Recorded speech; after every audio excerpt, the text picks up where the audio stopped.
बर' सावथुन नायगिरि बिथांमोननि थाखाय मोनसे गोजोनथाव खौरां।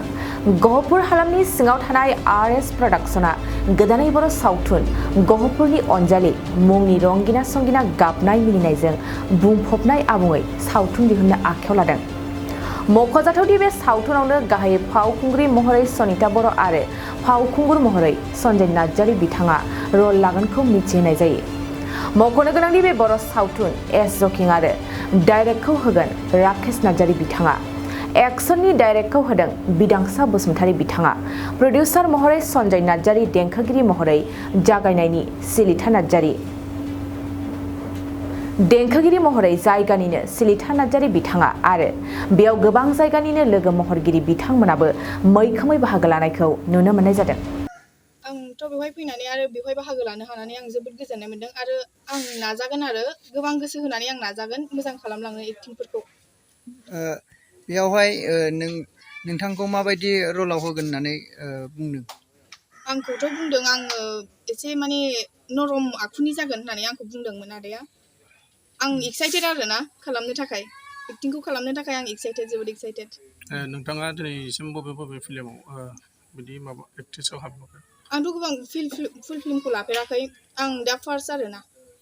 शर्ट मुभिफोरखौ गोबां एलबामफोर बानायबायमोन? हा? एलबामफोर बानायदोंमोन? एलबामफोरखौ बानायबाय औ। गहपुरनि अनजालि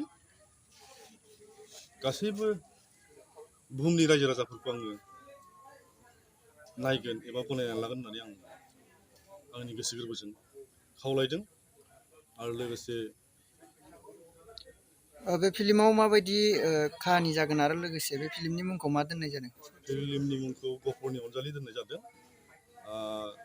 बेखौ आंनो लिरदोंमोन। आं बयखौबो अनसायगोन होननानै आं खावलायो। नोंथाङा दिनैसिम मोनबेसे फिल्मफोरखौ बानायनाय जाखो? आङो फिल्मखौथ' आं मोनबा जाबाय दिनैसिम, मोनबा फिल्म बानायबाय आङो। रिमोनला संसार, अरखि, गहपुरनि मोदै, मैदेर मुहुनि, नै दा बर्थमान गहपुरनि अनजालि। दा बे दिनैनिफ्राय जागायसिगोन। बेनि ससे सुंद'यै स्क्रिप्टखौ बुंना होनो हागोन नामा, माबायदि जागोन? बिनि मिनिङा जाहैबाय अनलि वान सासे इन्डिभिजुवेलनि काहानि। आं जेनेरेलि लायाखै, सासे इन्डिभिजुवेलनि काहानि लादों आङो। ओमफ्राय सासे इन्डिभिजुवेलजोंनो सासे सिख्लानि काहानि जालांगोन। दा नोंथांमोना नुगोन बे साननैसोनि गेजेरावनो जोङो बेखौ ट्रेलारखौ जों हगारनाय जागोन। बेनि थाखाय दा फुल मुभिखौ माब्ला रिलिज खालामगोन होनना सानो? बेखौ जोङो बिश्वकर्मानि सिगां जों रिलिज होनो सानदों। रायजो राजाफ्रा आं गनायगोनखौ आसा खालामबाय आरो बयबो नायो आरो बर' सावथुना आरो बर' हारिमुवा थांनानै थागोन आरो लाखिगोन, बेखौ आं खावलायो। नोंथाङा सिगाङाव दोंबैसे मेथाइ खनखांखो? आङो सिगाङावहाय दोंथामल' आङो दायो मेथाइ रोजाबनाय जादों। बे दोंथाम मेथाइखौबो आंनि गासिबो फिल्माव लाबाय। दायो दोंनैखौहाय आरएस फिल्म प्रडाक्सनाव लानाय जाबाय। बिनि थाखाय आङो जोबोर गोजोननाय मोन्दों। जाहाथे आङो इयुनावहाय मेथाइ रोजाबलांबाय थानो हायो आरो बेबायदिनो आसा खालामो बे गहपुरनि अनजालि फिल्मखौ रायजो राजाफ्रा अनसायगोन, हेफाजाब खालामगोन आरो नायगोन होननानै। 2023-24 सोलोंथाइ बोसोरनि थाखाय गोदान मुं थिसननाय लानानै फैदों डन बस्क' डिग्री कलेज साफागुरिया।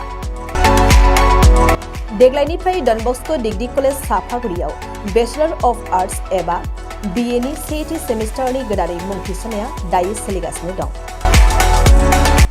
चिरां जिल्लानि साफागुरियाव थानाय डन बस्क' डिग्री कलेजआ देग्लायनिफ्राय BA थाखोनि सेथि सेमिस्टारनि थाखाय गोदानै एडमिसन लानायजों लोगोसे बड', इक'नमिक्स, इंलिश, एडुकेशन, हिस्टरी आरो पलिटिकल साइन्स आयदानि थाखाय BA अनार्सनिबो खाबु दं।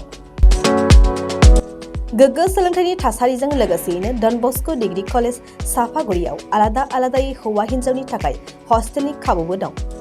जुदि फरायसाफोरा डन बस्क' डिग्री कलेज साफागुरियाव BA सेथि सेमिस्टारनि थाखाय गोदानै एडमिसन लानायनि सायाव आबुं बाथ्राखौ मिन्थिनोब्ला नैबे मबाइल नम्बर 9365519559 आव थोंजों सुला लानो हागोन।